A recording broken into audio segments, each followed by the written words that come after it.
Today in our 2007 Hummer H3, we're going to be taking a look at and showing you how to install the CURT Class 3 custom fit trailer hitch receiver. So here's what our hitch is going to look like once we have it installed. The cross tube is going to be hidden behind the bumper, and all we're really going to see is that receiver tube sticking out. We're going to have a really wide variety of options when it comes to accessories that we can mount up. And the way we're going to mount all of our accessories is through the hitch pin hole here on the side. Our hitch is going to accept a standard 5/8 pin and clip.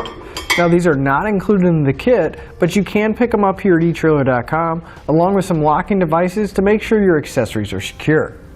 If you do plan on doing some towing with your hitch, our safety chain connection point is going to be a loop style welded at the bottom of the receiver tube, and you can see we have plenty of room to get the hooks on even if they are these large oversized hooks. Now as far as weight capacity is concerned, our hitch is going to have a 500-pound tongue weight, and that's going to be the maximum downward force of the receiver tube, along with a 5,000-pound gross trailer weight rating. That's how much our hitch can pull, including the trailer and everything we have loaded on it. Our hitch is designed to work with weight distribution systems as well, and that's going to be a separate component that's mounted on your trailer.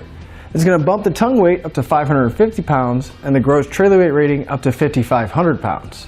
But with all those numbers in mind, you always want to double check your Hummer's owner's manual because you don't want to exceed the manufacturer's recommended weight. I'd like to give you a few measurements, and that's going to help you when you're looking at accessories for your new hitch. From the center of the hitch pin hole to the outermost edge of the bumper, you're right about 4 inches. If you have a spare tire carrier on the back of your H3, from the center of the hitch pin hole to the outermost edge of that tire is going to be right about 11 inches. Now those measurements are going to come in handy when you're looking at folding accessories to make sure you have enough room and they're not going to come in contact with either the bumper or the tire. From the ground to the inside top edge of the receiver tube opening is going to be right about 19 inches. Now that measurement is going to help you when you're looking for a ball mount to make sure you find the appropriate rise or drop to match up to your trailer. So now that we've seen what our hitch looks like and gone over some of the features, let's show you how to get it installed.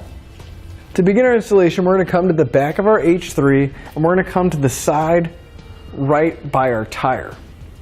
Now at the frame here, we'll notice that we're going to have our leaf spring. If we look up on the side of the frame, at the very back here, we're going to have a bolt.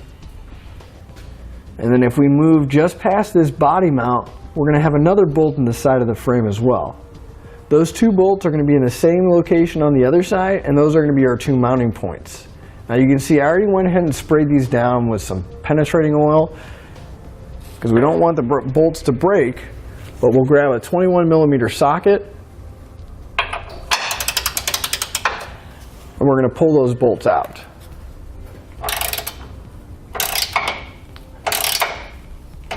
I do suggest using hand tools just to start, even if it is just to break the bolts loose, because we really don't want those bolts to break or shear the head off.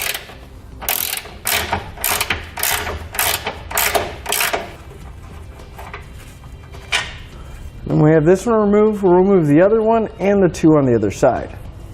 And with the bolts out, we're going to need to lower down our exhaust. Now on the driver's side, we'll have one hanger at the back of the muffler. So what I'm going to do is I'm going to spray a little bit of spray lubricant on the hanger and on the rubber isolator. Then I'm going to take a pry bar. And the main goal here is to pry that rubber isolator off of the hanger.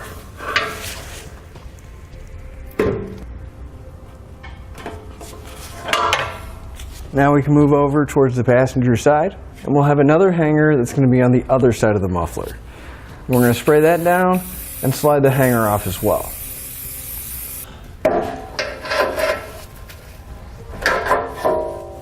Now you can see that our exhaust didn't really come down too far. So I'm going to put a strap up and we'll move forward on the exhaust and take one more hanger off.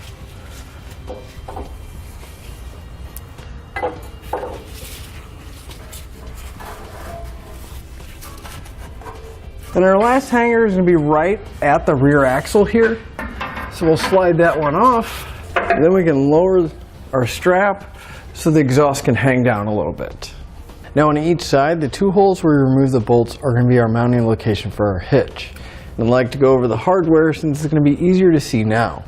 We'll take one of our new bolts, we'll follow it up with a split lock washer, and then a flat washer. We're going to go through our hitch, and we're going to thread it into the weld nuts in the side of the frame on each side. Now before we put our hitch up, I did put a jack underneath the body of the vehicle. That way that the rear suspension could hang down a little bit, because at the back here, our leaf spring at the shackle is extremely close to the rear bumper, and we're not going to have enough room to get it in. But by lifting the rear suspension up and having it hang down, it pivots our leaf spring shackle out of the way just enough. Now with an extra set of hands, we'll lift our hitch into position, and we'll make sure you go around the leaf spring shackle, and we'll line up the holes in the side of the frame, and then we'll loosely install at least one bolt on each side. That way our hitch can hold itself up and we can work on getting the rest of the hardware in place. I'm going to come back with a 22mm socket and snug up all my bolts.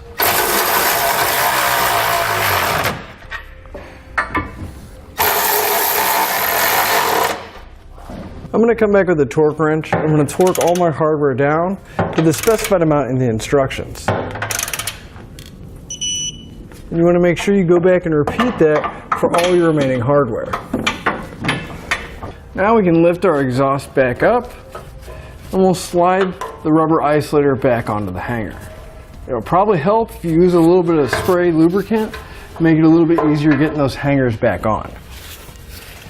And finally, we can pull the exhaust strap off, and we're ready to hit the road. That'll finish up your look at the CURT Class 3 custom fit trailer hitch receiver on our 2007 Hummer H3.